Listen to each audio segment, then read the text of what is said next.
So what does the end user of the future look like? Is it going to be artificial intelligence?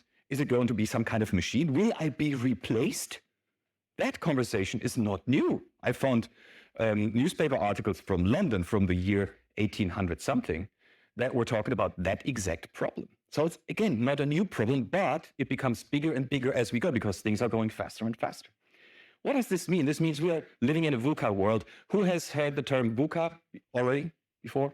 All of you? Now, this is really fascinating for a couple of reasons.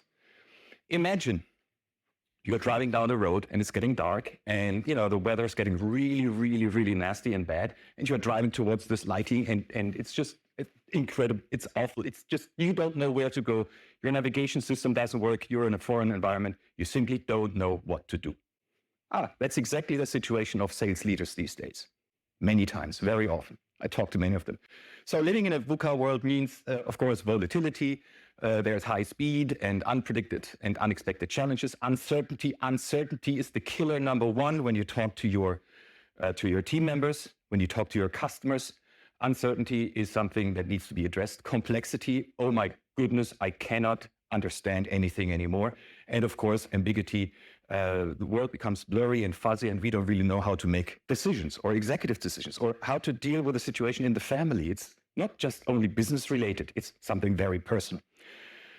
And that's another reason why this fascinates me so much, because so many things I can apply in my real life. And I do know people outside of SAP. I have friends who have normal jobs.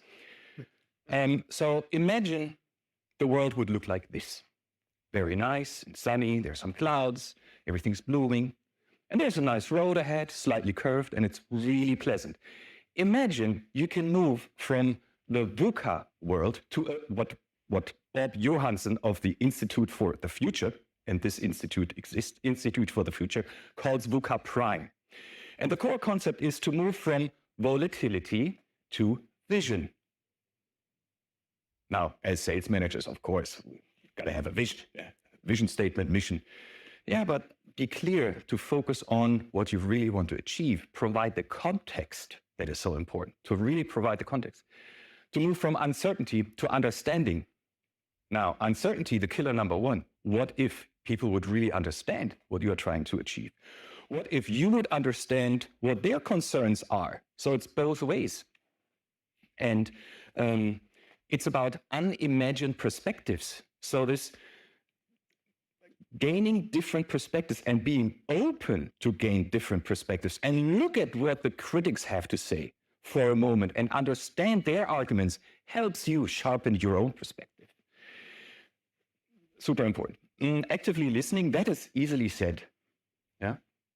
And it's very hard to be done, especially in a remote environment where, by the way, this is my first business trip here since March 2020. Yeah. I realize people have legs. Being in a home office type of environment, it makes it really hard to get your point across that you want to actively listen as a manager, as a leader. But I do not want to talk about that today. Moving from complexity to clarity. Oh my goodness, now I understand what he or she has in mind. Now I demonstrate I demonstrate why it's important and why it's important for me to gain the view of other perspectives. Communication and transparency is key, also easily said. The last point, moving from ambiguity to agility. Oh, what if we do not follow the plan? What if we say, I don't even know how to move forward. Let's figure this out together. Let's test and try and learn by failing. And I'll come to that in a moment. But these were the topics that were driving me to engage in a master project around sales leadership in the digital future. So why an SAP master program? And I hear the words of my mother-in-law who said, Rainer, with 50 years old, you want to go back to university? Are you crazy? I said, dear Gabi, I'm not 50 yet. I will be 50 by the time I graduate, hopefully. But, learning is a lifelong journey, and it's not about words. It's really about demonstrating that. And in 27 years at SAP, I was always in sales or in sales-related roles. And the last 12 years, I was in sales leadership development. And now I am in customer success transformation programs. So the reason why I'm thrilled and passionate about learning is you need to have an open mindset towards the future. You need to be open for something that you don't even know will come in the future. And you realize very soon when you see someone who does not have an open mindset, who's stuck in old thinking. And we have these people. And it's sometimes good to have them because they're challenging you. But having an open mindset is very important in this personal journey. It's all about something they call action-based research.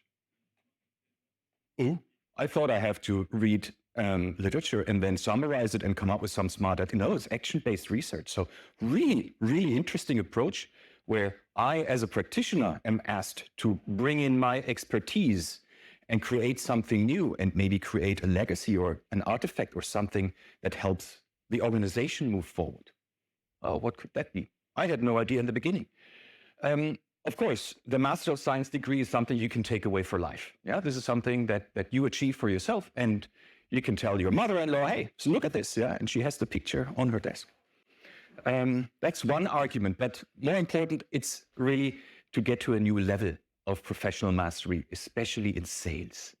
Because where are the sales professionals who went through some kind of sales development journey in their lives? Where are they? We're asking ourselves the question. So this is very important to get to the highest level of mastery. And that learning journey never stops. That is my passion. But in retrospective of the program, maybe I should share the numbers because Phil wants me to answer the question. Okay, what in total, is the SAP Master Program? What does it look like? And I brought some numbers. So since 2011 to 2022, we had 11 cohorts, more than 100 first-level leaders going through this, coming from 30 countries. 50% of the participants got promoted once. 20% got promoted twice or more often than that. More than 495 research papers were written, 16 external publications. I did 2 of those. The book is coming, so there's more to come. I'm one of 4 students to advance in the doctorate. That is a new way. We're a pilot group of participating in the DProf program at Middlesex University in a complete remote way, by the way. It works.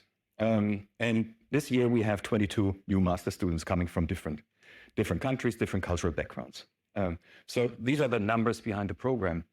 But more important than these numbers are the people behind the program, the people who run it, the people who use the insights to optimize it and continue, but also the people who participate, who act as ambassadors, who act as different thinkers, who act as unconventional thinkers, and who really bring new ways of doing sales and doing leadership to their teams and others.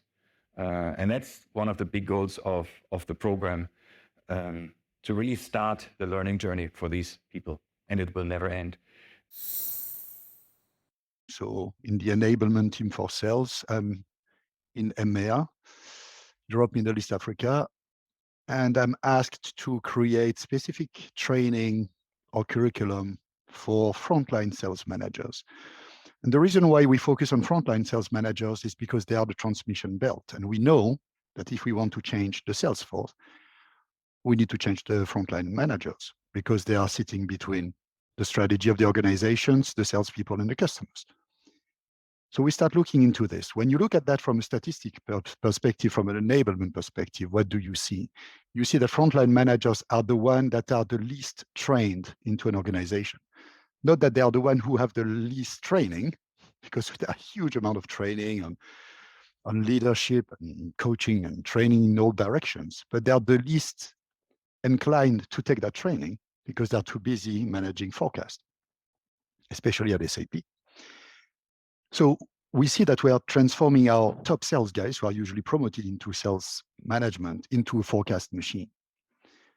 And what came to my mind is, okay, how do we move away from that dynamics? How do we create a space, not time, space? How do we create a space where those frontline sales managers can actually find a way to learn and transform? Because the standard curriculum from SAP was not good enough, as it seems, or not attractive enough. And let's face it, when you have a very experienced sales guy who is promoted as a sales manager and is a very experienced sales manager, they tend to believe that they know everything. At least that was my caveat in my mind. And that's where I turned to Phil. I say, Phil, listen, I'm stuck. I talked to MIT, I talked to Harvard, I talked to all the big names because everybody told me, Axel, you're new to enablement. You need to go to the big university, to the big tickets, because that's with whom we are collaborating. I said, okay, fine. And when you talk about sales to university, they smile. They smile because sales is not a profession. So they have curriculum for marketing. They don't have curriculum for sales. They have curriculum for leadership, but they have plain vanilla Harvard curriculum, or they have plain vanilla MIT curriculum, or Stanford, but they don't have sales for SAP. So I told Phil, I say, Phil, listen, I have a problem. I don't want to work with those big tickets who are going to ask for millions just to give me a plain vanilla course. I don't care. And I don't want MBA. I don't care. I want something made for sales, for frontline sales managers, and it doesn't exist. There is no single university in the world who has created a master program. Actually, the master program was a solution. Any degree type for sales managers, for frontline sales managers, and that I could customize for SAP. So what could we do? And Phil said, yeah, we started working with HP. We started looking into this, and we have a partner called Middlesex University. You might want to consider this. Maybe we can build something. And as my favorite motto is build it and they will come, coming from the movie Field of Dreams with Kevin Costner back in time, I said, okay, let's do it. If it doesn't exist, let's build the first Master in Science degree for frontline sales managers in the world. Why not? And that's what we did. That's what everything started in back in 2011 when we started this journey. We are 11 years down the road. That means that we at SAP were able to sustain that program across the time. Now, let's be clear. You don't drive a master program for a lot of people simply because of the cost associated with that program. Yet we try to get 16 frontline sales managers per year. That was the beginning. Now we are moved to 24. But 16, because each of them manage 10 to 15 people, it's already quite an impact on 100, 200 salespeople. And when according to the last research from Harvard Business Review on transformation, that you need 7% of a transform mindset to transform an entire culture. As we have 4,000 people, you make the math, right? We need to transform around 350 sales guys to transform the 4,000. So here we go, and we start that journey with Phil, Consalia in that case, of course, the entire team of Consalia, because Consalia has that unique ability to speak sales and academia. If you don't speak academia, you have no clue how to interact with a university. Unfortunately, Consalia speaks those two languages. So they were able to do the translation for me with Middlesex University. And Middlesex University have that unique ability to believe that professionals can bring value. You don't have to be an academic to bring value to research. That if you're a professional, you have as much value as anyone in academia. And we started building it. And we are now, 11 years down the road with 495 research papers. You have the numbers in front of you. Promotions is surprising because when you see people who came through that master's, and we have some of the pioneers in that call, who were with us on the first cohort, and of course many others who have been there since then. I mean, there is a promotion which is great, right? Some of them have been 15 to 20% are double promoted in 2 years, 50% are at least promoted once, and they all have the ear of the board in their market unit or their region because they start thinking differently. Instead of working by silos, they start saying, okay, let's collaborate, because innovation will come from that collaboration. And because they start bringing new, fresh ideas, looking at things differently, or challenging the status quo, they start having the ear of the upper management. So what it takes, team, to build such a journey is some courage. You don't have to be at the board to drive transformation. There was a question we wanted to ask you is where does transformation come through? I guess you need to have a vision, okay? You need to have some courage and resilience. because clearly pushing that program, I didn't have a budget. I just had my CEO who said, okay, Axel, I back you up, work on that. We don't know what it is, but let's try it. But I had no budget, right? So I had to find budget. I had to sell it. I had to find ways to drive it. And without the guiding coalition, without Consalia and their expertise, and of course, their ability to speak, and also with the intelligence of Middlesex to put, the professionals at the core, we couldn't have made it. So of course, the team is important. But I was in a, middle rank management level, right? I was just sales enablement. But clearly the vision was clear. I knew that we wouldn't make the jump from on-prem to the cloud with standard training. I knew that we needed to create a special space. And I was thinking and telling Phil, how can we create that special place where there is enough security, but not only security, quality of thought and quality of time for people to transform. Transformation requires quality. And what's the beauty of the master program? The master program, because it is an accredited program, because it will give you that degree at the end of the 2 years, give you that motivation to continue. Otherwise, you wouldn't go as a frontline sales manager into a 2-year program. I mean, it's too long, right? Too much to do. But the beauty with Middlesex is that they tell you, and with Consalia, they tell you what you research, you apply. It's not that you're researching something outside of your job. It's not on top of your job. It is your job. Your job becomes your own research, right? So the frontline sales managers with the research at the core start taking their own practice and start evolving it by reflection. And reflection is a key element. If you want to transform a sales force, what you need is a space. Within the space is quality of thought, boosted by reflection and self-reflection. For self-reflection, you need to stand, you need time. You need some time. And yes, it is painful. So most of the students come to me and say, Axel, it takes time. We need to spend weekend on that because there are research papers to write and we need to reflect and we need to read. And they start reading again. Salespeople have no time to read. They're running, and running. Fact is, sometimes you need to step back, look at the bigger picture, read and reflect. And that's what the master program gives you as a space. So that's why I'm a big fan, Phil, of the master program. Okay, so I think this neatly kind of segues into the topic of transformation and kind of change. And we just thought we would set the scene on this topic of conversation about making sure we understand the terminology, correctly, because sometimes I think people use these two words interchangeably, perhaps not understanding what the difference is between them. Axel, I don't know if you want to share how you see the difference between change and transformation. This I would love to. I just delivered last week an interesting session on future way of leading to India. And when I asked them, what's the difference between change and transformation, most of them came with an intention. They saw transformation as a positive change with an intentionality, which was more positive than change, which surprised me. I mean, we spend lots of time in the master to investigate transformation. For me, the difference is a difference of nature, right?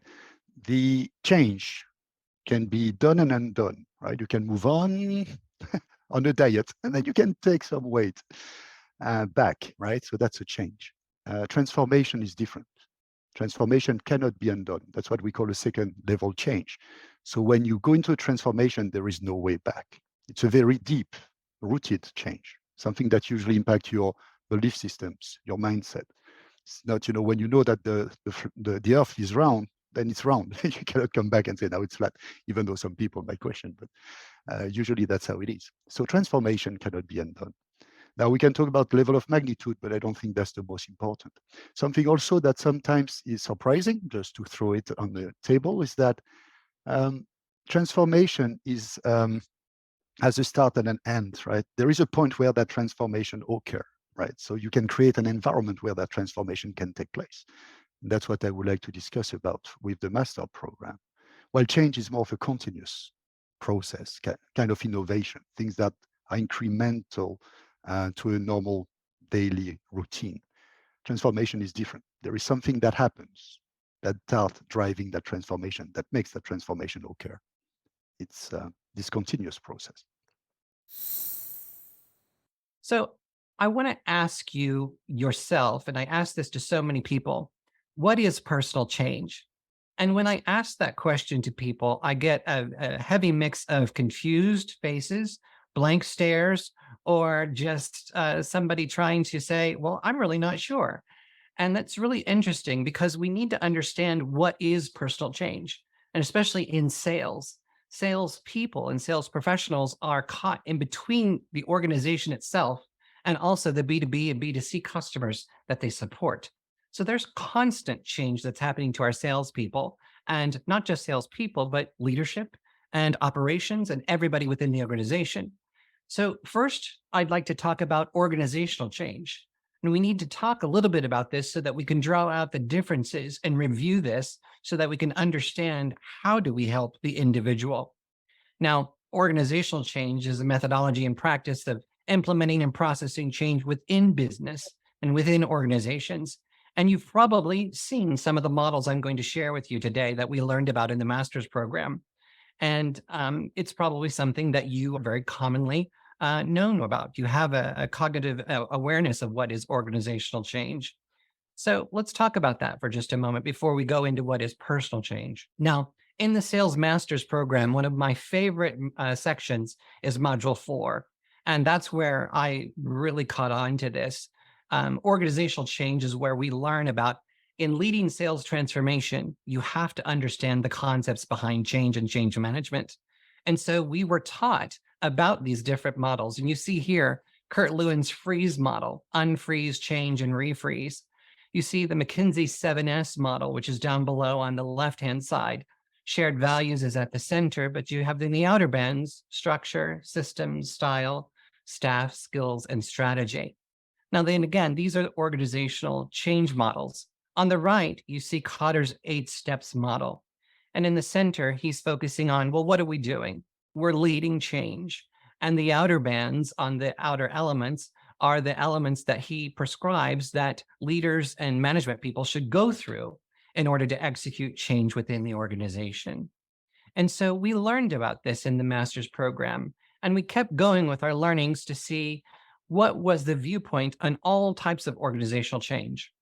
Now, this was one that probably is common or more familiar to you. This is referenced back to Dr. Elizabeth Kubler-Ross, the top graph, and it's called the SARA curve, SARA, which stands for shock, anger, resistance, and acceptance. Now, this is very interesting because there is no true unknown owner of who created this. And if you want to know my story of how I interviewed Ken Ross, which is the son of Dr. Elizabeth Kubler-Ross, on did she create this? Well, I invite you to read my book because I had an in-depth interview with him about this model. But this version, as you see here, reactions to feedback, the SARA model, is accredited to Rogel. He created this version in use of 360 business feedback sessions for employees. Another popular one is called the ADKAR, and this is probably more dominant around the world. And this is Prosky's awareness, desire, knowledge, ability, and reinforcement. And this is where I get my most critical feedback because there are so many certified and professional Prosky trainers and coaches that are out there. And when I talk about scared so what in personal change, it's commonly pointed right back to the D in desire. And they say, well, this is where personal change is described. And what happens, though, you can break the model very easily if you just ask this simple question. What happens when the individual rejects change? You can't go forward with the model. And typically in business leadership, we do not ask those types of questions to find out if the individual accepts the change, if they're on board with a change, or if they agree with a change. So with organizational change models, there's also a common statement that you have probably heard. It is prevalent around the world. And some of the most respected journals and articles and publications that are out there constantly refer this statement to say that 70% of change management fails. But again, in following Dr. Philip Squires and the Consalia methodology to always find the evidence, to always look deeper and look beyond what is just printed or just what's there and try to find the truth, I asked the question, is this true? Harvard Business Review, it highlights that this is true. McKinsey Studies highlights that this is true. But if you see what we've learned in the master's program to question the evidence, is the evidence there? There is no reference. It's just a blank, vague statement. And it is always listed, but there's never a citation of where did this come from. Fortunately, a good friend of mine, Dr. David Wilkinson, who is the chief editor of the Oxford Review, he's also a veteran police inspector. So this didn't sit well with him in his research at Oxford either. And what he did, kind of like myself, was to contact these leaders of global change, these gurus who have made these models around the world. And he traced this statement all the way back to John Cotter. And what he found out that John Cotter actually said is here. He said, a few of these corporate change efforts have been very successful. A few have been utter failures. Most fall somewhere in between with a distinct tilt towards the lower end of the scale. Now you can assess what that means to you, but what John Cotter is saying is a few are successful, but most of them lean towards the lower end, which is failure. And why is that? And this is where I was in my master's program saying, these models don't work for me because there's something missing. So how do we manage personal change at work? And as a sales leader, how am I supposed to influence, develop, drive, and drive towards success my own people? I can't use a model that's prescriptive on them. I need to do something that helps them to evolve their own thinking. And what is that missing link? Well, the organizational change models, they don't always work. And we know this now. We've seen the statements, we've seen the research, but the global leaders of change, they've always said the missing link is the individual involved. And it's the person who's expected to carry out and execute the change. And when I spoke with them about my new model, Scared So What, their response was, Grant, you've done it. You've bridged the gap between organizational change failure and organizational change success because you're including the individual. And so that's what we want to keep talking about. Personal change, what is it? Before I go on to this breakout session and we start talking with you, what is personal change? Well, it is any change that happens to you, with you, for you, or about you. It's not about the organization. It's about the individual, and it's about you. So how do you manage that? All right. Well, let's go ahead and start to look at it. What is this new methodology and this new way that we've perfected over with research over the past few years? Well, managing personal change was Scared So What? How do we manage personal change? And as a transformational leader who takes off their jacket and who sits down beside their employees, who fosters coaching, and who is being a person who is invested in their development and their growth, you want to foster an element of critical reflection. And we learn about this a lot in the Sales Masters program. Critical reflection is the art of giving yourself space to think, time to make informed decisions versus making assumptions and reactive decisions that we often do so much of today. And so Scared allows us to look at your feelings towards the change that you're facing. So that's the feeling side of it. I'm scared of change. And the key here is you don't really have to be scared. This works for all types of change, and I'll show you that in a few moments. But you want to start to become aware of what you can and cannot control versus just living in that anxiety, that stress, and that fear of the change that's being imposed upon you. So you use the Scared So model to break down so that you can understand how you're feeling. And let's take a look at what that is. So Scared allows you to start to look at what are you feeling with the change. Now, what we do today, and what I've heard you loud and clearly just say, we tell our salespeople what to do, or we tell our teams what to do, and we lead transactionally. And sometimes they reject it. Well, sometimes they don't follow along, or we don't get the outputs that we want as leaders. And there's a reason why. And I've shared that with you. The missing link is the individual. And they have not been taught how to manage personal change for themselves until now. So what we do on the right-hand side is the scared process. At the center is you and your change. You are synonymous with the change because it's about you. This is not about the organization. This is about you and how you feel towards that change. And what the outer bands are, those are your guiding elements for critical reflection. And so what you do is you can start out with surprise at the top. And you can say to yourself, almost like a personal coach, or Lee as an actual official coach. I do this as well too as a certified coach. I ask people, are you surprised about the change? But the goal is to allow them to do it for themselves. And so they start to say, am I surprised? Is it a positive or negative change? Next, they go say, am I feeling conflicted about the change, or do I champion this change? And you notice there's two different sides of the spectrum of the question, one for positive energy and one for negative energy.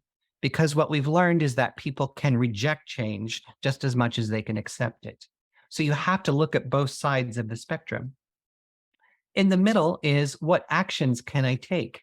And just like in sales, at the heart of every sales transaction is the actions that we take as salespeople to generate an action to happen to make the sales occur. The same happens to you in your own mind. We want to generate information. So you have to do some sort of an action. That could be reaching out to a friend. That could be doing some research. That could be calling somebody, reading some emails, reading a book. But when you take in information, you're taking action to generate information that helps you to make an informed decision. And that is the goal. You don't want to be making assumptive decisions, or as we would say, knee-jerk reactions. You want to actually critically reflect on what's happening. By now, you're starting to become more receptive to the change, or getting a direction about how you feel towards it. It could be positive, I'm receptive to this change, but it also could be negative, meaning I'm rejecting this change. And that is okay. And I pause there because you don't see that in any other model. People can accept change and they can reject change. And as a leader or a coach or a supervisor or an HR representative, I want to know where my people are in the change process, because it could be they're making assumptions or they don't have the information. And as a leader, it's my job to make sure they have that information.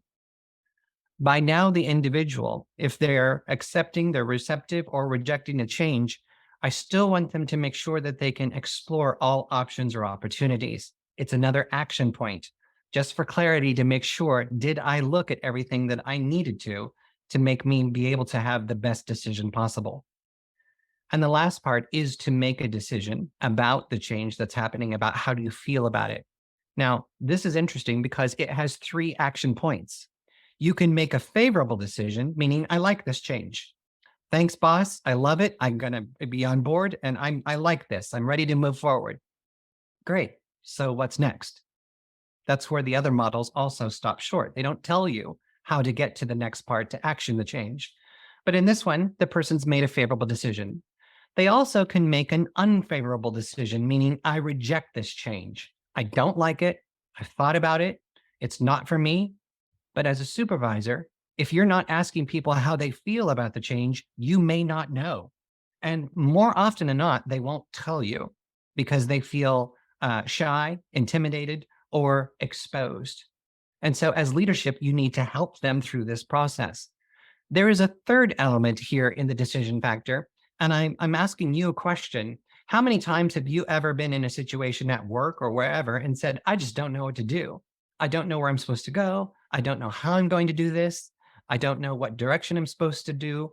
And if you've ever found yourself there, that is called indecision. And as you go through the scared model, we have a quiz that allows you to visually see what you're thinking towards a personal change situation. And in the quiz, if you're stuck in indecision, you will often see actions and explore as being red, meaning that you haven't taken the appropriate actions to generate information. Therefore, you're making an assumptive decision to be stuck.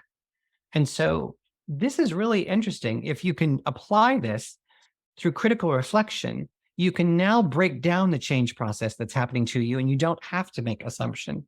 You can actually stop and think the change through so that you can make an informed decision for yourself.